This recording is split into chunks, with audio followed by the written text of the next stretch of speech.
नमस्कार। मेवाड़ की कहानी में आपका स्वागत है। मेवाड़ की कहानी के पिछले भाग में हमने मेवाड़ के महाराणा फतेह सिंह के बारे में जानकारी प्राप्त की।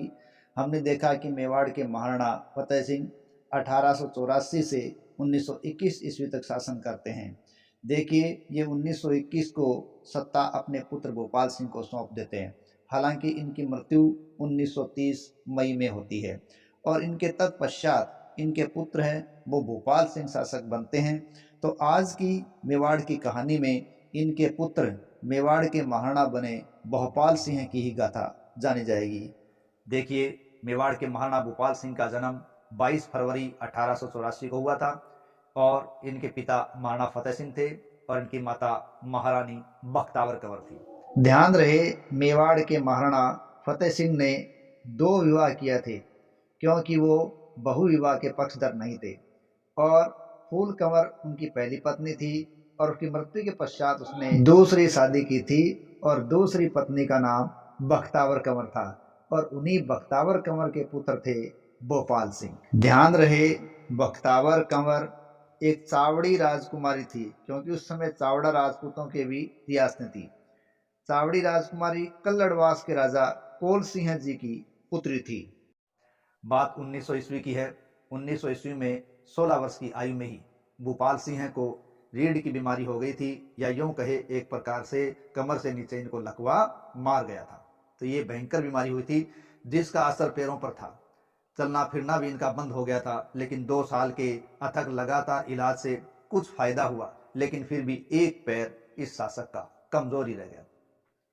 जून 1919 में महाराज कुमार भोपाल सिंह को KCIE का खिताब दिया गया। राजपुताना में महाराज कुमार को KCIE उपाधि मिलने का यह पहला ही अवसर था।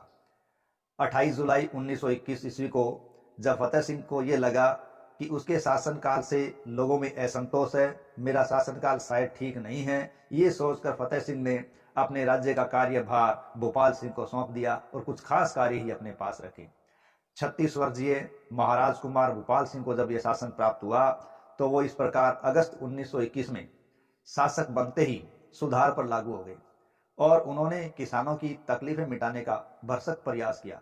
इसके लिए उन्होंने महिंद्राज सभा में सुयोग्य और अनुभवी लोगों को सौंपा और उनको सदस्यों की संख्या भी बढ़ा दी, जिससे काम ढंग से होने लगा। बाकी पड़ा काम पूरा होने लगा। कम ब्याज पर किसानों को कर्ज देने के लिए कृषि सुधार नामक फंड भी खोल दिया गया, जिससे अधिक ब्याज पर महाजनों से कर्ज लेने की आवश्यकता अब लगभग समाप्त हो गई थी। किसानों पर इन सब बातों का काफी अच्छा असर हुआ। प्रजा की छोटी लागतें माफ कर दी गई। मेवाड़ में भीतरी व्यापार के लिए मापा नामक जो कर लिया जाता था वो समाप्त कर दिया। बकाया माल गुजारी के लिए लिया जाने वाला कर आधा कर दिया। किसानों को वैज्ञानिक ढंग से कृषि के लिए प्रोत्साहित करने के लिए उदयपुर में कृषि फार्म हाउस खोल दिया गया। व्यापार के प्रमुख केंद्र भीलवाड़ा में भोपालगंज नामक मंडी बनाई गई। मादक पदार्थ पर अंकुश लगाने का प्रयास किया गया। मादक प्रचार सुधारक संस्था है वो भी स्थापित की गई। रेलवे लाइन बढ़ाने का काम शुरू किया गया। सफाई, बिजली आदि की व्यवस्था की गई। भोपाल नोबल स्कूल खोला गया। ये भोपाल नोबल स्कूल उन लोगों के लिए एक बहुत बड़ा फायदा था जो मेयो कॉलेज में खर्चा नहीं उठा सकते थे और आगे की पढ़ाई के लिए बाहर जा भी नहीं सकते थे, तो उनके लिए मेवाड़ में ही ये व्यवस्था हो गई।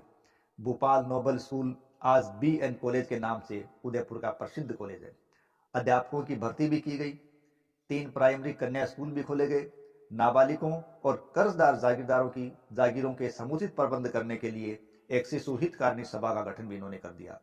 चोरी चकारी जो हो रही थी उसको रोक दिया। खनिजों की जांच करने की आज्ञा दे दी। जंगलों की पैमाइश करवा दी। उदयपुर में अदालत मुंसिफी और मजिस्ट्रेटी की स्थापना कर दी। कैदियों के साथ जो यातना की जाती थी, जैसे उनको बेड़ियों में जकड़ कर रखा जाता था, उस व्यवस्था को रोक दिया। जो लोग परीक्षा पास कर लेते थे तो उनको पास होने का प्रमाण पत्र दिए जाने की व्यवस्था भोपाल सिंह ने शुरू करवा दी। भोपाल सिंह प्रजा हितैषी, परोपकारी, कुलाभिमानी शासक थे। शासक बनने के तुरंत बाद 6 जून 1930 को मेवाड़ की प्रजा के 15 लाख रुपए के कर्ज इन्होंने माफ कर दिए। विवाह कर, चौरी कर, नाता कर, घरकुंपी जैसे अनेक कर है वो भी प्रजा के लिए पीड़ादायक थे, उनको बंद कर दिया गया। बेगार प्रथा को समाप्त कर दिया गया। महाराणाओं और सामंत सरदारों के जो झगड़े लंबे समय से चले आ रहे थे, अब उन्होंने सारे झगड़ों को सुलझा दिया और सरदारों को भी न्याय संबंधी अधिकार प्रदान कर दिए गए। GCSI का खिताब इनको ब्रिटिश सरकार के द्वारा 1 जनवरी 1931 को दिया गया। इस चित्र में जो इमेज दिखाई गई है वो ब्रिटिश सरकार द्वारा दिए जाने वाले खिताब GCSI के प्रतीक चिन्ह की इमेज है और इस GCSI का पूरा नाम grand commander of the order of the star of India होता है। 1932 में महाराणा भूपाल सिंह ने एक शक्कर मिल लगाई जो बाद में मेवाड़ शुगर मिल के नाम से प्रसिद्ध हुई। महाराणा भूपाल सिंह निस्वार्थ देशभक्त थे। जोधपुर के महाराणा हनुमंत सिंह ने मेवाड़ के पाकिस्तान में विलय का प्रस्ताव रखा तो महाराणा भूपाल सिंह ने बड़ा ही देशभक्त पूर्ण जवाब दिया था। उन्होंने कहा, भारतीय महाद्वीप में मेवाड़ का स्थान कहाँ होगा, इसका निर्णय तो मेरे पूर्वज शताब्दियों पहले ही कर चुके हैं।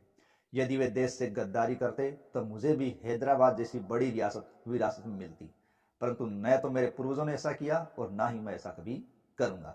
इस प्रकार 15 अगस्त 1947 को जब देश आजाद हुआ उस वक्त भारतीय रियासतों के विलय पत्र पर हस्ताक्षर करने वाले पहले भारतीय राजकुमारों में से भोपाल सिंह भी एक थे। जहां तक राजपुताने की बात है, उस वक्त राजपुताने में 19 रियासतें, 3 ठिकाने और एक केंद्र शासित क्षेत्र अजमेर मेरवाड़ा था।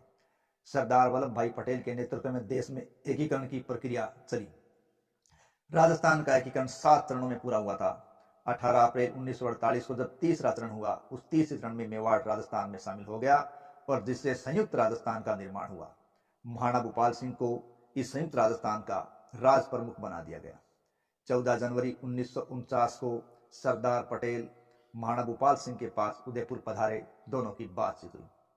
1 अप्रैल 1949 को महाराणा भूपाल सिंह नए राजस्थान के महाराज प्रमुख बनाए गए और ये आजीवन राजस्थान के महाराज प्रमुख रहे। 1 जून 1954 को महाराणा भूपाल सिंह को 21 तोपों की सलामी दी गई। ध्यान रहे, भोपाल सिंह से पहले 19 तोपों की सलामी ही दी जाती थी। 4 जुलाई 1955 को महाराणा भूपाल सिंह का देहांत हो गया। महाराणा भूपाल सिंह ने करेड़ा व आसपास के गांव में पानी की समस्या को हल करने के लिए एक बड़े तालाब का निर्माण करवाया था, जिसके बाद गांव का नाम ही भोपाल सागर कर दिया गया। महाराणा भूपाल सिंह के शासनकाल में परगनों से संबंधित एक ग्रंथ है हकीकत बहीड़ा। ये ग्रंथ 4 खंडों में बंटा हुआ है और इस ग्रंथ का संपादन आवा राजघराने के भूपेंद्र जी ने किया था। महाराणा भूपाल सिंह ने 3 विवाह किए थे। भोपाल सिंह की सबसे बड़ी पत्नी या सबसे बड़ी रानी राठौड़ रानी चंपावती जी थी, जो हुकुम कंवर जी थी, और ये आउवा जोधपुर के ठाकुर शंभू सिंह की पुत्री थी। दूसरी रानी कछवाई रानी थी, जो वीरद कंवर जी थी और पुत्री ठाकुर राजा धीराज केसरी सिंह जी असरोल जयपुर की थी। और तीसरी रानी महारानी गुलाब कंवर जी थी, जो कि ठाकुर शिवनाथ सिंह जी खोड़ाला जोधपुर की पुत्री थी और ये चंपावत राजकुमारी थी। महाराणा भूपाल सिंह को मानद मेजर जनरल भारतीय सेना, मानद कर्नल भारतीय ग्रेनेडियर आदि उपाधियां भी प्रदान की गई थी। भोपाल सिंह के महलों में से एक महल पिछोला झील के एक ही द्वीप पर जग निवास था, जिसकी मरम्मत और जीर्णोद्धार का बड़ा काम भोपाल सिंह के द्वारा करवाया गया और अब यह महल एक लग्जरी होटल के रूप में संचालित है। तो ये थे मेवाड़ के अंतिम महाराणा भोपाल सिंह। मेवाड़ के इन्हीं महाराणा भोपाल सिंह के साथ हमारी मेवाड़ की कहानी समाप्त होती है।